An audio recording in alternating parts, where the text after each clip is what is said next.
la vida de David, nos encontramos en el segundo libro de Samuel, donde tuvimos la lectura devocional en el capítulo 12, pero también estaremos mirando el capítulo 13 y otros capítulos más. Quiero específicamente leer un texto de la carta del apóstol Pablo a la iglesia de los Gálatas, en el capítulo 6, verso 7 y verso 8. Este pasaje establece un principio que nos servirá de base para la reflexión de esta mañana. Un principio que no solo aparece aquí en Gálatas, sino además en otros pasajes como un patrón establecido por Dios. Dice Gálatas 6, 7 y 8, no os engañéis, Dios no puede ser burlado, pues todo lo que el hombre sembrare, eso también segará. Porque el que siembra para su carne, de la carne segará corrupción, mas el que siembra para el Espíritu, del Espíritu segará vida eterna. Y como ya ustedes vieron, el mensaje lo hemos titulado David y los problemas en su familia. En este mundo caído es muy frecuente, además de triste, ver la familia enfrentando problemas. Es una experiencia para nada agradable. Una familia puede experimentar dos clases de problemas. Problemas que vienen de afuera y problemas que vienen de adentro.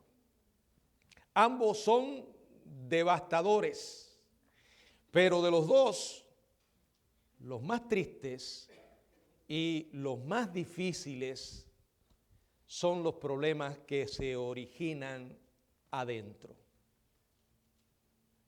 Estos problemas pueden tomar diferentes formas: presiones, tensiones, maltrato, intransigencia, ese amor que desgarra y todas las demás dificultades que acompañan a una vida carnal cuando los padres han decidido tomar esa senda de la carne y actúan con insensatez, o cuando uno de los hijos ha tomado la senda de la rebeldía y la hostilidad. Si además hay fricciones entre los cónyuges o estas fricciones existen entre los padres y los hijos, es muy difícil de lidiar con estos problemas internos. Y más si son consecuencia del pecado de alguien en la familia. Y como ya leímos, ese texto de Gálatas, capítulo 6, versos 7 y 8, es una ilustración viva o un patrón muy claro en lo que sucedió en la vida de David.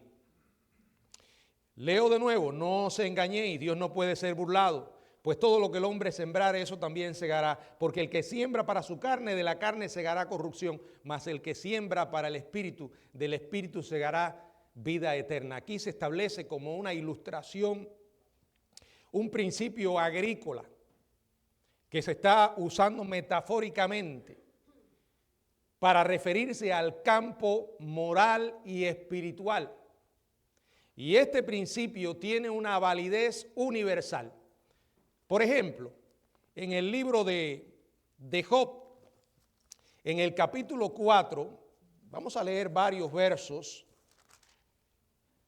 Job capítulo 4, verso 8, como yo he visto, los que aran iniquidad y siembran injuria, la ciegan. Ese es en el libro de Job, capítulo 4, verso 8. También en el libro de los Proverbios, en el capítulo 1,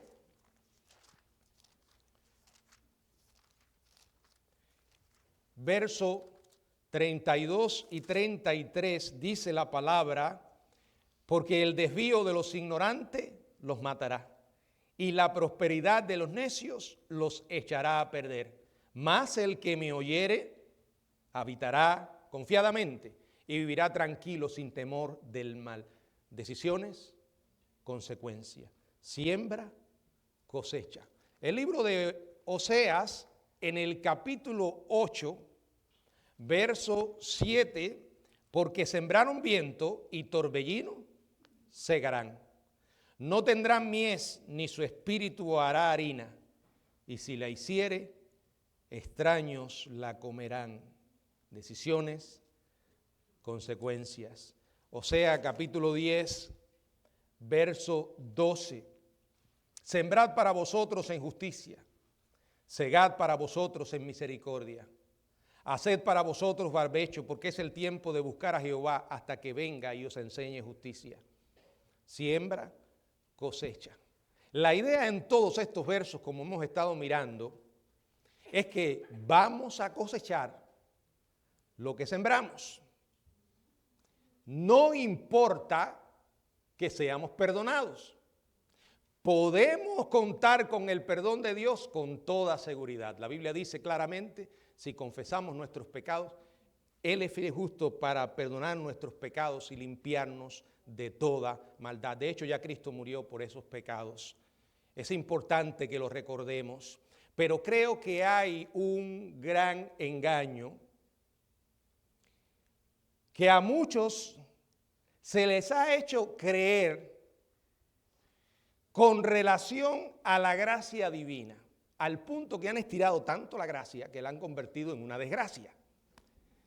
Es la idea de que si simplemente confesamos nuestros pecados y recibimos el perdón de Dios, todas las consecuencias de nuestras malas decisiones van a desaparecer. Dios, como muchos lo imaginan, el gran mago, ¿verdad?, va a mover la varita y va a desaparecer todas las consecuencias. Pero eso no es lo que dice estos versículos, ni ningún otro versículo de la Biblia. Eso no es lo que ilustra la triste y desgarradora historia del mismísimo David. La gracia significa que Dios nos perdona. Ya Cristo pagó por nuestros pecados.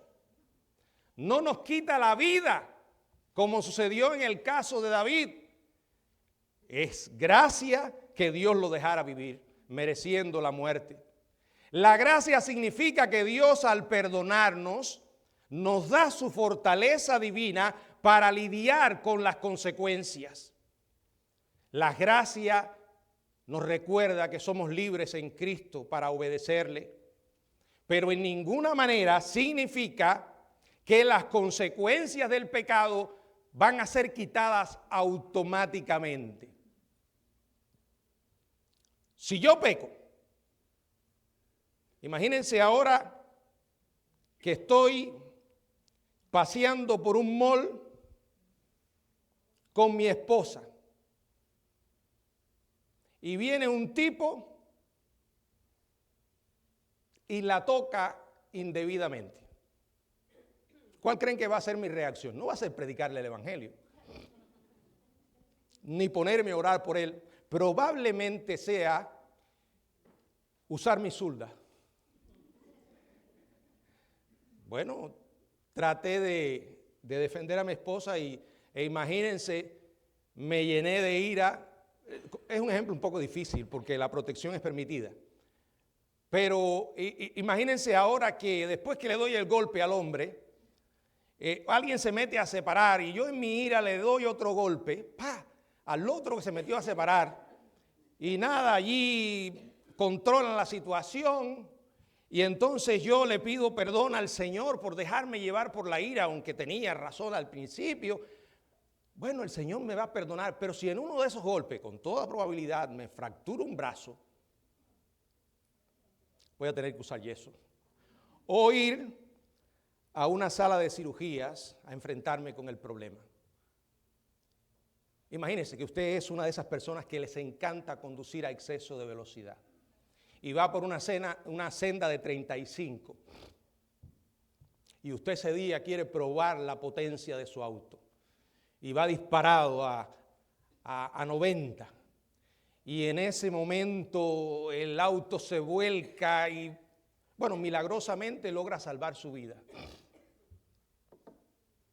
Estaba cometiendo un acto pecaminoso, con toda seguridad, poniendo su vida en peligro y la vida de los demás. Si usted en ese accidente milagrosamente salva su vida, pero queda lisiado, postrado en cama, Dios lo va a perdonar. Pero con toda probabilidad va a tener que lidiar con esa parálisis, esas consecuencias para toda su vida. La gracia no elimina las consecuencias del pecado. Si alguien le dice otra cosa, le está mintiendo. Si David hubiera tenido, como dije en otras ocasiones, la capacidad de poder ver el futuro y contemplar lo que venía sobre su vida como consecuencia de sus pecados, probablemente no habría pecado con Betsabé o lo habría pensado muchísimo. Veamos las consecuencias. Permítame mostrarle algunas en la vida de David debido a ese pecado.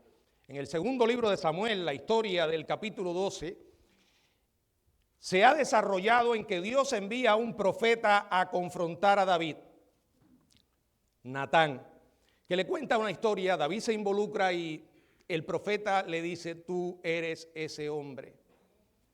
El profeta enfrenta al rey y le dice lo que nadie más le había dicho: tú eres David, el hombre que adulteró con Betsabé. Tú eres quien asesinó a Urías para encubrir tu pecado. Tú eres el que ha estado viviendo todo un año como un hipócrita. David le dice: he pecado. Dos palabras totalmente sinceras. Pero ¿saben qué? Que debió haber dicho la mañana después de haber pecado con Betsabé. Si así lo hubiera hecho, las consecuencias habrían sido mucho menores. Si hubiera declarado su pecado delante de Dios y delante del pueblo. Pero no lo hizo. No lo hizo. Ahora ha pasado un año. Natán le dice: tú eres el hombre David. Y David dice: he pecado. Miren la predicción que, guiado por el Espíritu, hace Natán a pesar de la confesión de David. Le había asegurado primero: Dios te ha perdonado. Aun cuando David vivió en una dispensación en que miraba al futuro, al Mesías que vendría a morir en la cruz, el Hijo de Dios, a pagar por los pecados de la humanidad. Hoy tú y yo miramos atrás, ya el Mesías vino, el Salvador murió. Y por ese enorme sacrificio podemos contar siempre con el perdón de Dios. Él recibió el perdón de Dios, pero no pudo escapar de las consecuencias. Natán le dijo: jamás se apartará la espada de tu casa. ¿Fue perdonado David? Sí, lo fue. Natán le aseguró: Jehová ha perdonado tu pecado, no morirás. Eso es perdón. Pero las consecuencias seguirán allí. Le dice: jamás se apartará de la espada de tu casa. Dios permitió a David transitar por una senda de infidelidad para que jamás olvidara las consecuencias de su pecado. Eso muchas veces es parte de la disciplina de Dios. En el segundo libro de Samuel, en el capítulo 12, verso 10 dice: por lo cual ahora no se apartará jamás de tu casa la espada, por cuanto me menospreciaste y tomaste la mujer de Urías Heteo para que fuese tu mujer. Así ha dicho Jehová: he aquí yo haré levantar el mal sobre ti de tu misma casa, y tomaré tus mujeres delante de tus ojos, y las daré a tu prójimo, el cual yacerá con tus mujeres a la vista del sol. El Dios que todo lo sabe, que estaba perfectamente enterado de lo que David había hecho, y grandemente ofendido por su pecado, ahora le habla de las consecuencias. Por cuanto Urías había experimentado una muerte violenta e injusta, la casa de David estaría continuamente plagada de violencia. Son palabras que presagian la violencia dentro de esta familia. Se estaba refiriendo a la muerte violenta de 3 hijos de David. Y otra muerte que, aunque no fue violenta, fue una consecuencia inmediata de su pecado. David perdió 4 hijos. Uf. Uno es demasiado. Imagínense 4. Por eso les digo que si él hubiera podido mirar al futuro y hubiese puesto en una balanza las consecuencias de su necia decisión y el llanto que iba a tener que derramar, no, creo que habría actuado diferente. Pero ese es el problema, que cuando tú y yo estamos seducidos por el mal, perdemos la capacidad de pensar en las consecuencias. ¿Saben por qué? Porque el diablo las va a tratar de ocultar, no las va a mencionar con toda seguridad. David perdió a Amnón, a Absalón, a Adonías y, como vamos a ver de manera inmediata, al hijo que nació de esa relación adúltera. 4 hijos. Además, 2 veces es mencionada la casa de David en este verso 10 y 11. La Biblia de Estudio Dios Habla Hoy dice sobre este pasaje, o en este pasaje, voy a hacer que el mal contra ti surja de tu propia familia. No se engañe pensando que el Dios de la Biblia mira en otra dirección cuando tú y yo le ofendemos con nuestros pecados. No, Él es santo y es justo. Y el Dios de la Biblia se enoja. Es más, se indigna, aunque a muchos no les guste hablar de eso. Claro, porque cuando hablan del enojo de Dios pensamos en el enojo humano, no. Pero la Biblia lo dice, la ira de Dios se enciende. Dios responde al mal. Él no es indiferente. Si Dios fuera indiferente al pecado, piénselo de esta manera. Tú y yo no tendríamos un evangelio para predicar, porque no habría sido necesario que Jesucristo viniera. David fue perdonado, pero iba a tener serios problemas en su familia. Problemas de adentro. Problemas que serían consecuencia de su propio pecado. Y la verdad es que podemos leerlo, meditarlo, pero las palabras no faltan para poder expresar todo el espantoso dolor que debió haber vivido este hombre como resultado de su pecado. ¿Quieren verlo? Pues síganme. Primero, traición. En este caso, infidelidad conyugal. Dice el verso 11.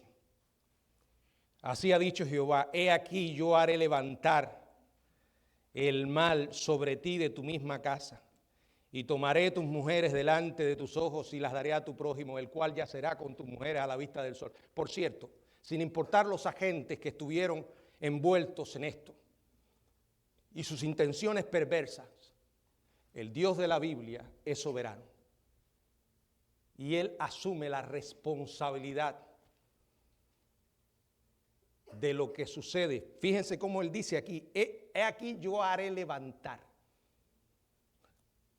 O sea, la mano de Dios estaba permitiendo esto para disciplinar a David. Era juicio de Dios. La palabra hebrea traducido como prójimo es un término de intimidad y se refiere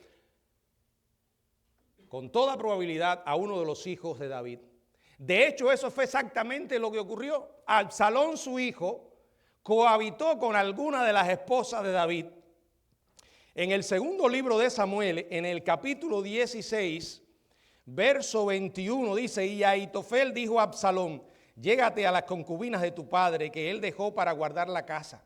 Y todo el pueblo de Israel oirá que te has hecho aborrecible a tu padre, y así se fortalecerán las manos de todos los que están contigo. Verso 22, entonces pusieron para Absalón una tienda sobre el terrado, y se llegó Absalón a las concubinas de su padre ante los ojos de todo Israel. ¿Se acuerdan? ¿Se acuerdan dónde David cayó originalmente en pecado con Betsabé? Andaba vagabundeando por la azotea y allí se encontró con la tentación. En la azotea del palacio se levantó una tienda para este escandaloso acto, cumpliendo literalmente el juicio anunciado por el profeta Natán. Y lo que estaba diciendo esta vil exhibición de Absalón era: le voy a recordar lo que hizo. Consecuencias terribles. Segundo, la muerte. Y como ya dije, no una, al menos 4 veces dentro de sus propios hijos. 3, muerte violenta. Y es la muerte del hijo, que fue inmediato, la muerte del hijo de la relación pecaminosa. Dice el verso 15, y Natán se volvió a su casa. Dios es soberano. Dice: y Jehová hirió al niño que la mujer de Urías había dado a David, y enfermó gravemente. ¿Cruel Dios? No. Simplemente decidió, como Dios, llevarse a esta criatura con él. Verso 18, y al 7º día murió el niño, y temían los siervos de David hacerle saber que el niño había muerto, diciendo entre sí: cuando el niño aún vivía, le hablábamos y no quería oír nuestra voz. ¿Cuánto más se afligirá si le decimos que el niño ha muerto? Bueno, ya era una experiencia dura la infidelidad conyugal, pero además de eso, la muerte de un bebé recién nacido. Esto viene a acrecentar el dolor de este hombre que Dios había perdonado, y también de Betsabé, la madre del niño. Pero esto no se detiene. Es una espiral de destrucción y muerte. Decisiones, consecuencias. Uno de sus hijos de David viola a su media hermana. Acuérdense que David se había casado con muchas mujeres y tenía muchas concubinas. De estas relaciones nacieron hijos, muchos hijos. Aquello era lo más parecido a un circo, no una casa, porque David no tenía prácticamente ninguna influencia sobre ellos. Y la poca influencia que tenía la perdió después de su pecado.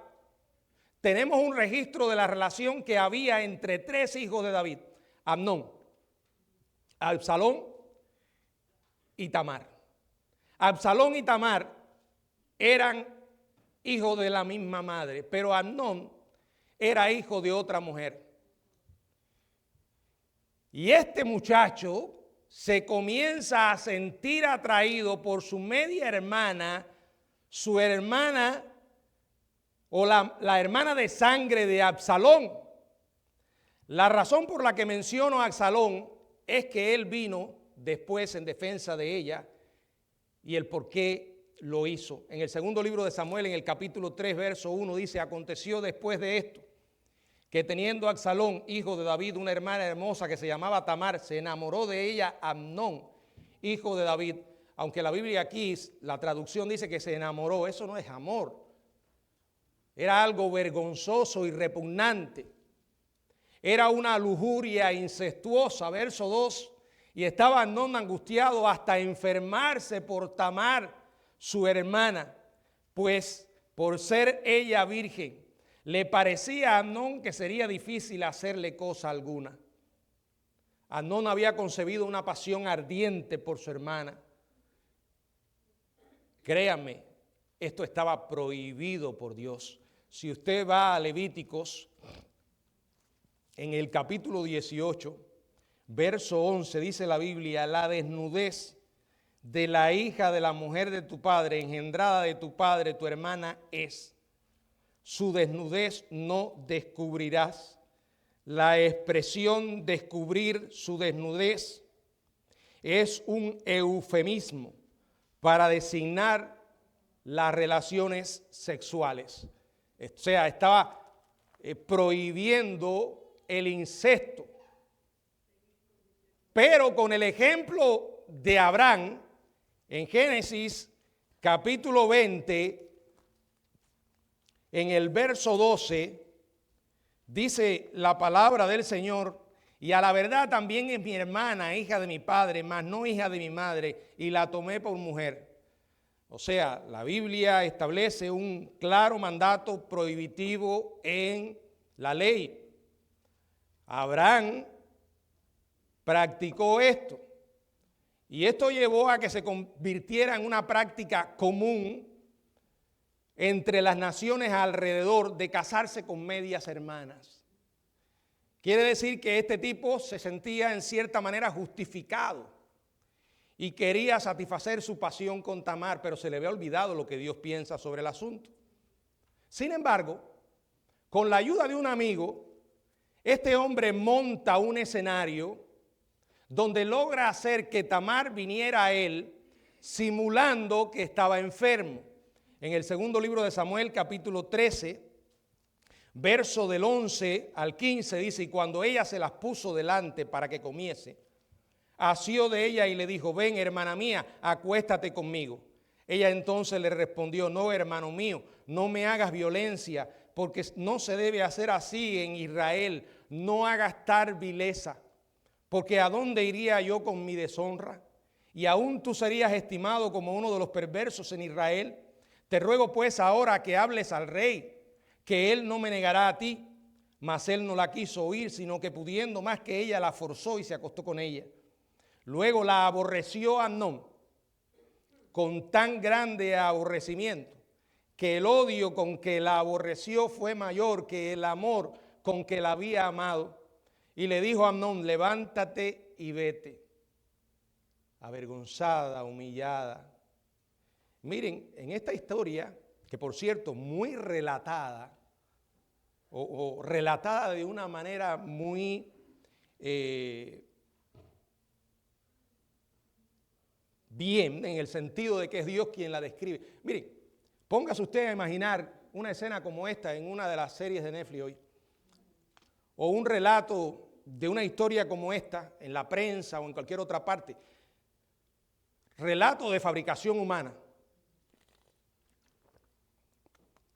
Se convierte en una historia grotesca, no solo por lo que relata, sino por la manera como lo hace. Y este es el libro de Dios. Está contando una historia grotesca, pero lo está haciendo con palabras muy cuidadosas. Y en este relato, aparte de la perversidad de Amnón, yo veo siempre un principio de la carnalidad, específicamente en los hombres sin Cristo. El pan prohibido es atractivo, pero después que se come, se le pierde la atracción. Fíjense, este hombre estaba seducido por su lujuria por Tamar. Y después que dio satisfacción a esa perversidad, la desechó. ¿Qué te dice esto? Hermanita querida, sé sabia. El noviazgo no es para que tu novio entrene para ser panadero. No es para el toqueteo, el manoseo, el besuqueo. No es para que él aprenda a examinarte físicamente. El noviazgo es una etapa que a la luz de la Biblia es lo más parecido a una amistad. Para que tú logres conocer a esa persona, si realmente, emocional, espiritual sobre todo, si realmente esa es la persona con la que vas o con la que quieres compartir tu vida para siempre. Tal vez tú estés pensando, pero bueno, él me ha dicho varias veces, si me amas, acuéstate conmigo. ¿Sabes? Si logra eso, se va a acabar esa atracción. Créeme. Porque los hombres sin Cristo, la mentalidad masculina funciona así. Por eso las mujeres antes eran más atractivas que ahora. Porque enseñaban menos. Hoy ya no tienen nada que enseñar porque todo lo enseñan. Las incrédulas y las cristianas. Cristianas que se visten prácticamente como prostitutas.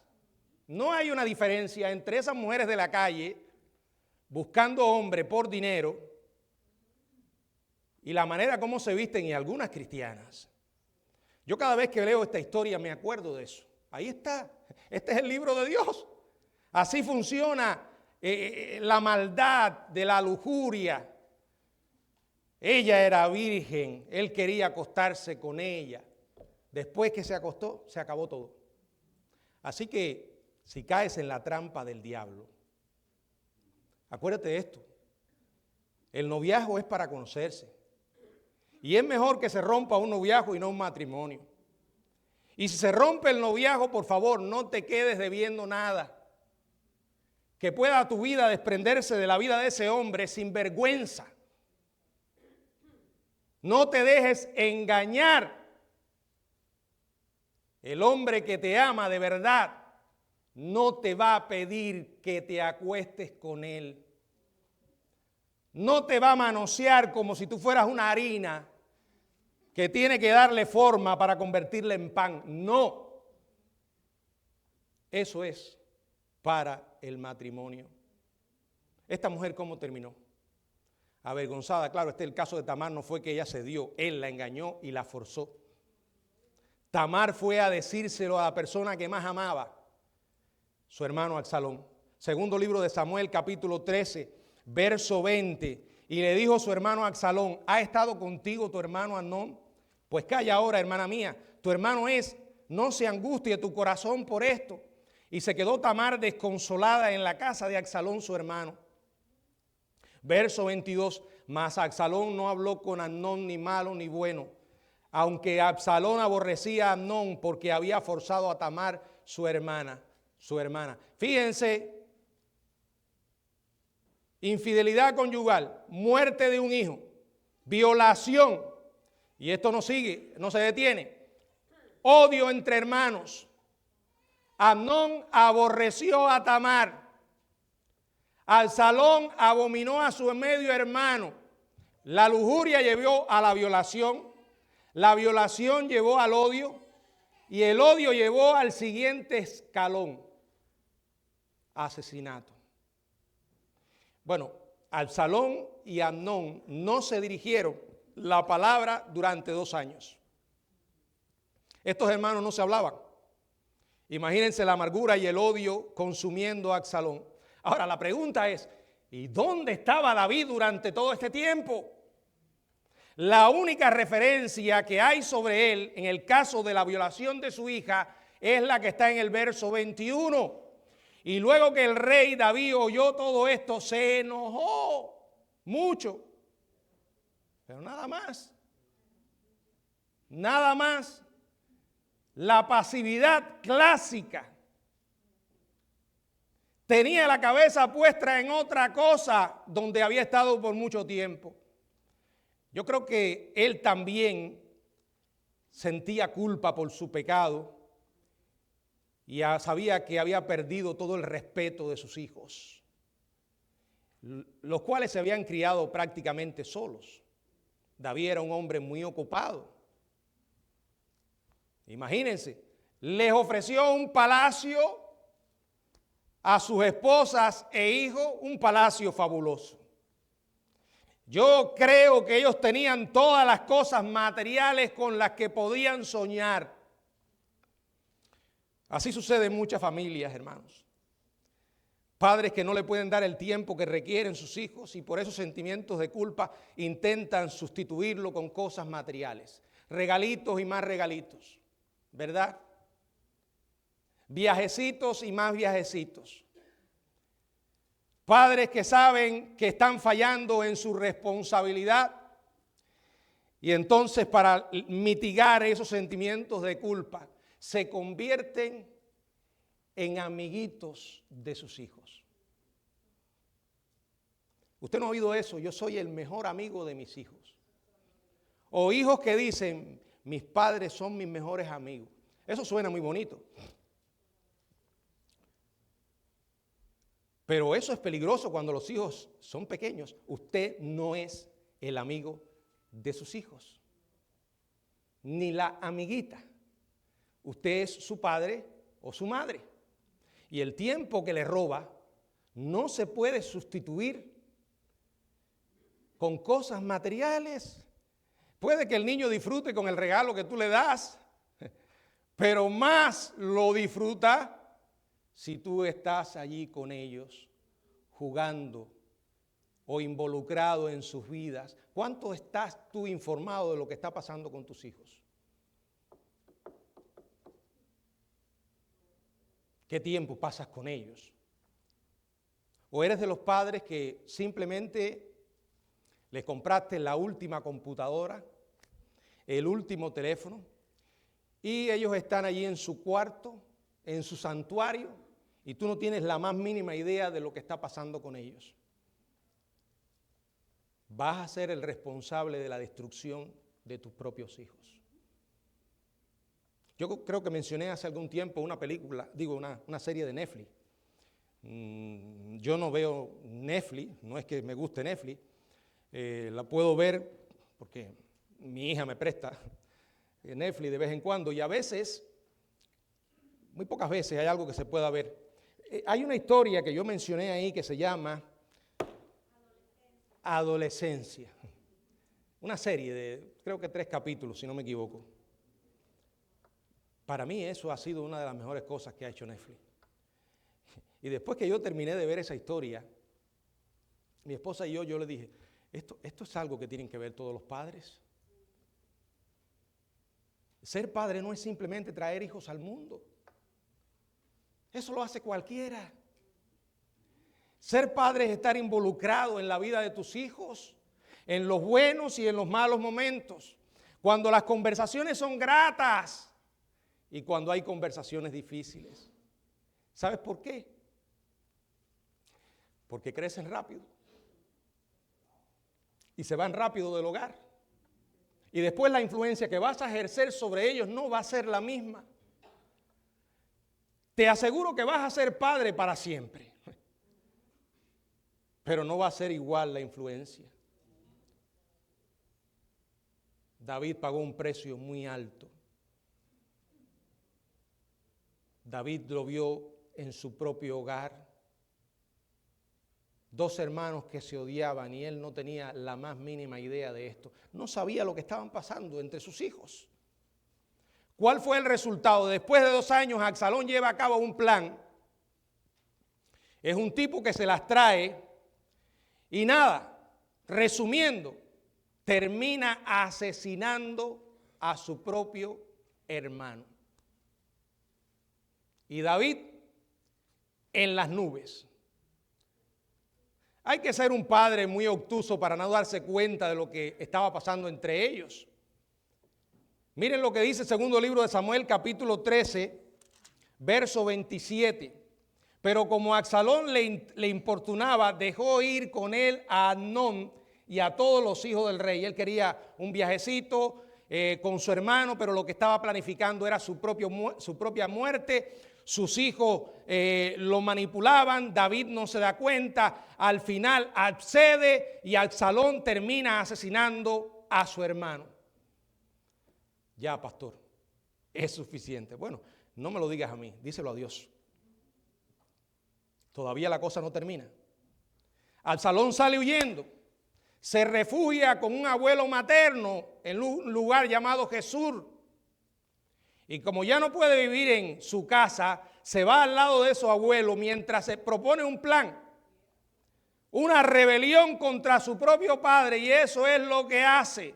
La otra consecuencia, esta es rebelión, la otra es conspiración contra su propio padre. En el segundo libro de Samuel, capítulo 14, verso 28, dice la Biblia: y estuvo Absalón por espacio de 2 años en Jerusalén y no vio el rostro del rey. ¿Cómo es posible? ¿Cómo es posible? La relación entre David y Absalón no fue la misma. Él le permite regresar al hogar, pero no le habla a su hijo. David tiene que salir huyendo de su propio hijo. Y una más, ese hijo rebelde es asesinado. Aun cuando David es claro y directo: no quiero que maten a mi hijo. Tenía entre sus oficiales a un jefe llamado Joab, que no respetó el deseo de su padre, de David, y termina asesinando a Absalón.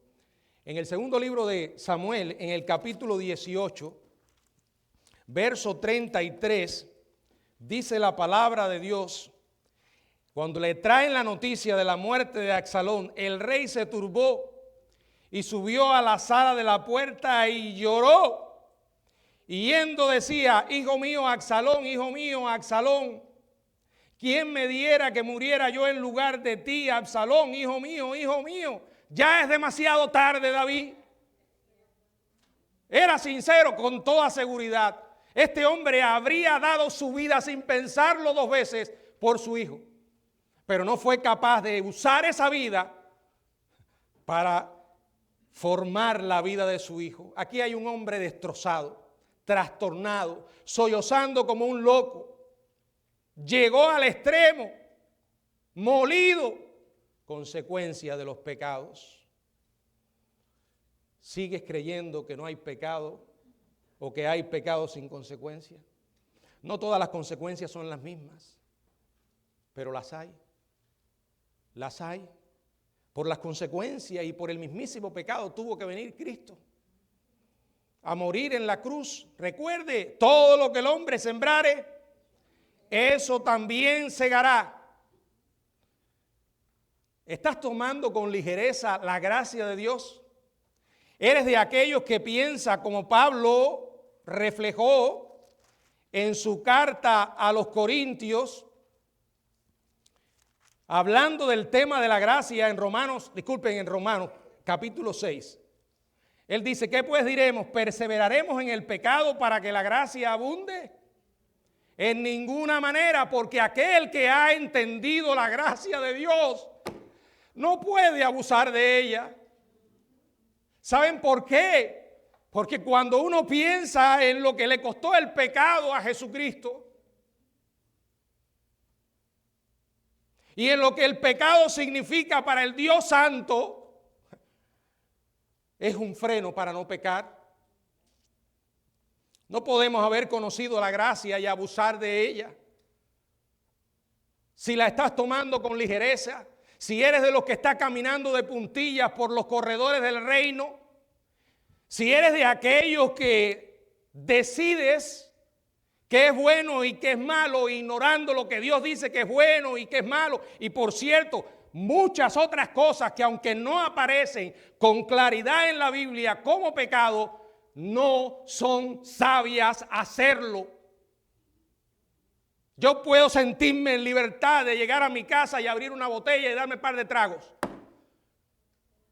Y después decir: bueno, la Biblia lo que condena es la borrachera. Probablemente no sea pecado. Pero ¿saben qué? Cuando pienso en las consecuencias de la influencia que puedo ejercer en otros, decido no usar mi libertad por amor a mis hijos, a mi esposo, a mi esposa, a mis hermanos en Cristo. ¿Saben por qué? A veces hay padres que abusan de la gracia delante de sus propios hijos. Esto no tiene nada que ver. No tiene nada que ver. Quizás tú tengas el control para llegar hasta cierto punto. Pero te voy a asegurar algo. Tus hijos van a cruzar la línea. Va a pasar el tiempo y probablemente a ti se te olvide lo que hiciste, pero a ellos no. Y cuando mañana tengas dolor por verles su vida destruida y quieras llamarle la atención, no vas a tener autoridad para hacerlo. La Biblia dice, todo me es lícito, mas no todo conviene. Ahí no está hablando del pecado, porque el pecado no es lícito, sino esas decisiones que muchas veces entran dentro de las áreas grises y que algunos abusan de ellas sin considerar el efecto que esto pueda tener en la vida de otras personas. No alardees de tu libertad en Cristo. Si la vas a usar, úsala con prudencia.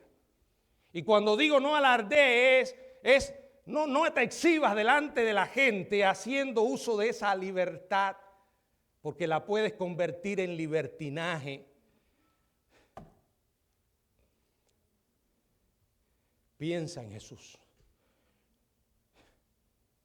Piensa hasta dónde fue por salvarnos. Y creo que si en nuestra mente está claramente la historia del Evangelio, ese va a ser un freno contra el pecado y contra las consecuencias. Si estás pensando tomar una decisión pecaminosa, piensa en las consecuencias, piensa en los efectos. Y te voy a dar un consejo, con todo el amor del mundo. Haz una lista de nombres y cada vez que escribas uno de las personas que podrías afectar con tu pecado, imagina sus rostros y el daño que le haría tu pecado. Piensa en las terribles consecuencias.